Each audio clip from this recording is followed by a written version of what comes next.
As I begin, I want to talk about a subject here in just a moment, but I also want to react to what the senator from Illinois said with regard to the debt limit, because I think it is important to point out, as folks on the other side and at the White House talk about the need for a, quote, clean debt limit. In other words, a debt limit that increases the amount of borrowing without anything whatsoever attached to it, to point out that in 7 of the last 10 debt limit debates, there were budgetary or policy items that were negotiated and attached. 7 of the last 10 debt limits. Many of those insisted upon by the Democrats at the time.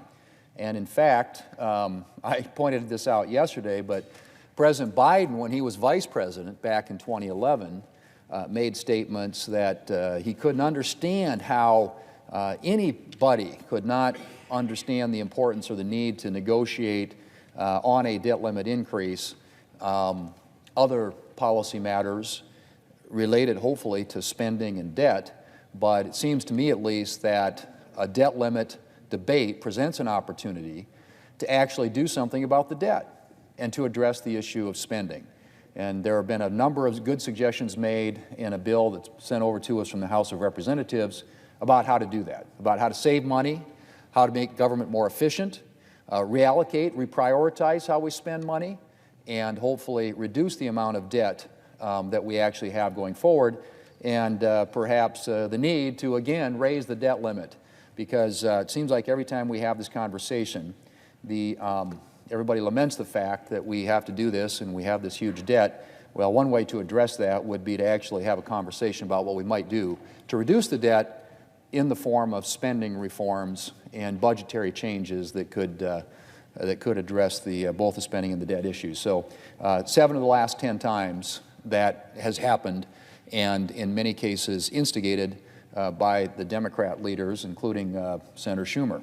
So one other observation about that, because I think it's important, is you talk about spending and debt, think about just the absolute aggregate levels that we're now dealing with in terms of debt. And I make this point because back in 2010, the amount that we spent annually on interest in the debt was a little under $200 billion.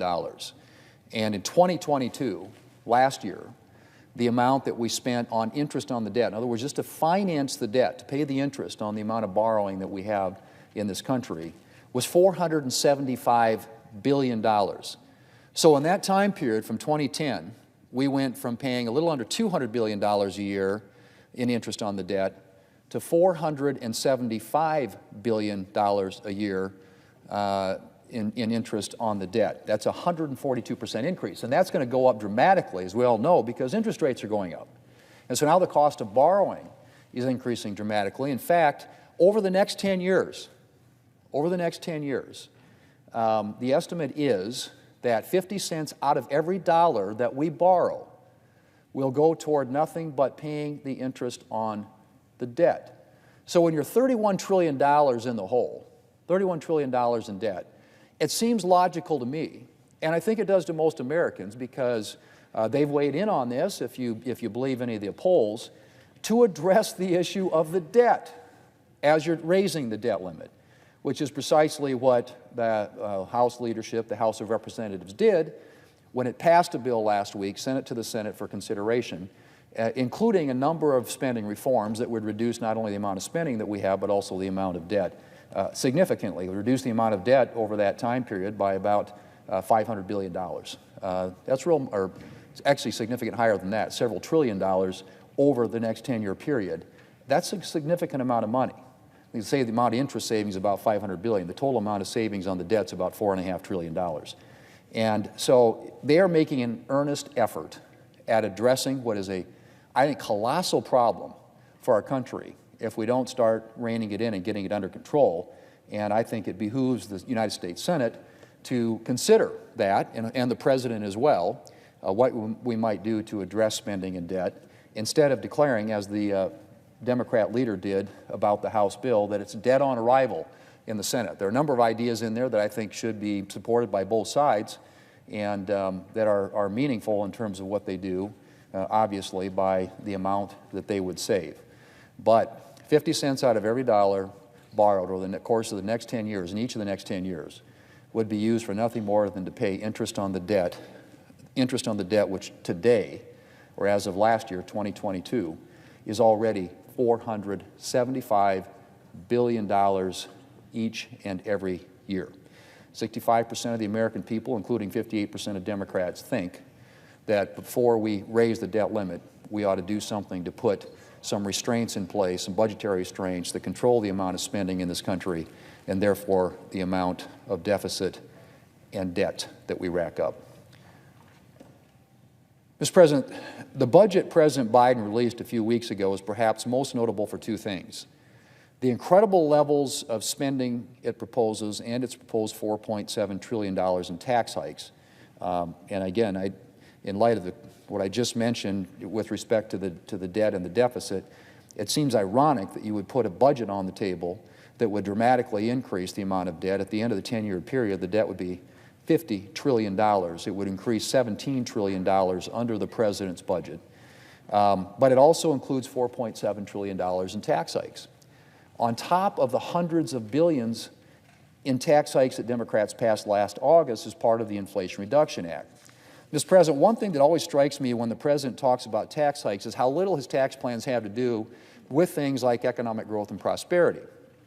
Taxes, of course, have a huge impact on our economy and our capacity for prosperity, and I don't need to tell anyone that. The more in taxes that individuals and businesses pay to the government, the less money they have to save, spend, and grow. And you would think that everyone would be able to agree that our tax system should promote both individual prosperity and economic growth. But, as I said, when you hear the President talk about taxes, specifically about raising taxes, since that's mostly what the President talks about on the tax front, you don't usually hear him focusing on the ways in which his tax plans will help grow our economy. His interest in taxes is not in growing our economy, it's in financing the growth of government and furthering a highly partisan progressive social agenda. President Biden and Democrats have big plans for expanding the federal government, and to do that, they need more taxpayer money. And they regard tax policy not as a way to help secure economic prosperity, but as a way to collect that money so that they can follow through on their plans for new and ever-expanding government programs. And they spend little, if any, time considering how their high tax agenda might damage our economy or burden American families. And, Mr. President, I would say that is a striking contrast to how Republicans think about taxes. Republicans' primary interest when it comes to tax policy is not about how to bring in more money for the federal government. It's about how to help our economy grow to expand prosperity for all, which in the end always brings in more revenue for the government. When the economy is growing and expanding, people are paying more in taxes. We believe that tax policy should be pro-growth, pro-opportunity, and pro-taxpayer. The historic reform of our tax code that we passed in 2017 is a perfect example of this. Prior to our 2017 legislation, the Tax Cuts and Jobs Act, our tax code was not working for taxpayers or for our economy. It was taking too much money from Americans' paychecks. It was making it difficult for businesses large and small to create jobs, to increase wages, and to grow. And it contained perverse incentives for companies to park profits abroad and avoid manufacturing things here in the United States. Republicans knew that if we wanted our country to thrive, our outdated tax code needed to change. And so we set to work to reform our tax code to help grow our economy and allow Americans to keep more of their hard-earned money. We lowered tax rates across the board and simplified the tax code so that hardworking Americans would pay less in taxes and spend less time filing them every April. We lowered tax rates for owners of small and medium-sized businesses, farms and ranches, and made it easier for them to recover the cost of investing in their businesses, which in turn freed up cash for them to invest in their operations and in their workers, i.e. higher wages. We lowered our nation's massive corporate tax rate, which prior to the Tax Cuts and Jobs Act was the highest corporate tax rate in the developed world. And we did that to make American businesses more competitive in the global economy and empower them to invest in wages and benefits for their workers. And it worked. And we brought our international tax system into the 21st century so that American businesses would no longer be operating at a disadvantage next to their foreign counterparts. And that also worked, Mr. President. In the wake of the Tax Cuts and Jobs Act, incomes grew. Unemployment fell to a 50-year low. The poverty rate fell to its lowest level ever recorded in American history. Black Americans and Hispanic Americans saw record low rates of poverty and record high increases in income. The income gap narrowed. Business investment increased. Inversions, and that's tax speak for companies moving their headquarters overseas, stopped. And the list goes on. Companies created new jobs. They invested in their employees. And they opened new opportunities for American workers by moving production and capital into the United States. And contrary to what some of my colleagues on the other side of the aisle would have you believe, the Tax Cuts and Jobs Act also helped increase revenues to the federal government. In short, tax reform helped create an economic environment for American businesses and American taxpayers to prosper, with some of the biggest benefits going to lower and middle-income Americans.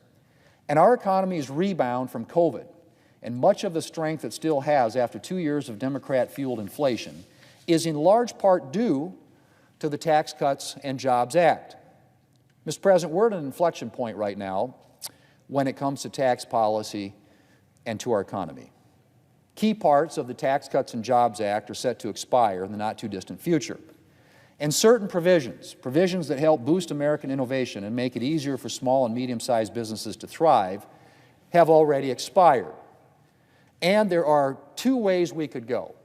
We can either maintain and build on Tax Cuts and Jobs Act policies designed to help businesses grow and expand opportunities for American workers, or we can move in the direction the President is moving, which is dismantling pro-growth provisions of the Tax Cuts and Jobs Act and making tax hikes the focus, with the intent not of growing the economy, but of growing the federal government.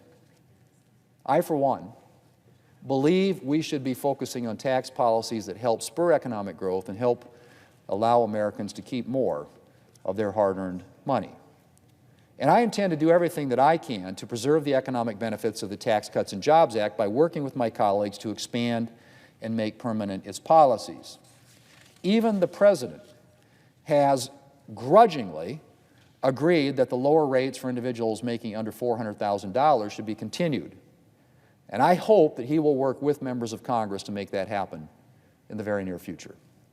But we need to extend not just the lower individual rates that Republicans implemented, but the other tax policies that helped American businesses grow, ensured more individuals can save for their retirement, and provided new opportunities for Americans to invest in their future. American workers don't just need reasonable tax rates. They also need a thriving economy, the kind of economy that produces good jobs with good wages and rewarding careers. That's the kind of economy the Tax Cuts and Jobs Act helped create. And that's the kind of economy that we need to be fighting to create for the future. The massive tax hikes President Biden is proposing would tear down the tax structure of the tax cuts that the Tax Cuts and Jobs Act created and drag our economy and the American taxpayer down with it. And I will do everything that I can to prevent the President's job-killing tax hikes from being implemented. We don't need a pro-government tax code. We need a pro-growth, pro-opportunity, and pro-taxpayer tax code. And for the sake of all the South Dakota families and businesses that I'm lucky enough to have the opportunity to represent, and all the hard-working families and businesses across our great country, that's the kind of tax code that I will continue to fight for. Mr. President, I yield the floor.